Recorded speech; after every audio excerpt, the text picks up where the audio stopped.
आदाब नाज़रीन, ZDNews में आपका खैरमकदम है। डिस्ट्रिक्ट पुलिस पुंछ ने girl higher secondary school Sheesh Mahal में मुबाहिसा मुकाबले का इनेकाद किया। तलबा ने पुंछ जिला पुलिस का शुक्रिया अदा किया। आगे देखिए जहांगीर अहमद की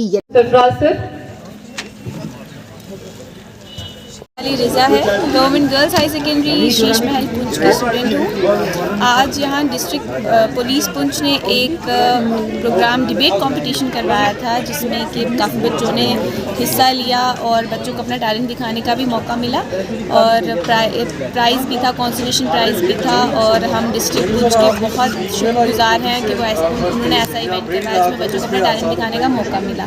थैंक यू सो मच। जब मौजूद की उनके बात पर जहाँ पे डिबेट कॉम्पिटिशन ऑर्गेनाइज किया गया, जहाँ पे पुंछ के मुख्तलिफ स्कूल के बच्चों ने उसमें हिस्सा लिया।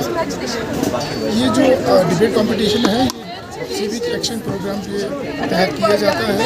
जैसे कि आप जानते हैं 21 अक्टूबर जो हमारा मार्टिस डे होता है, तो ये उसी के संदर्भ में एक कड़ी में जो है आज यहाँ पे डिबेट कॉम्पिटिशन किया गया।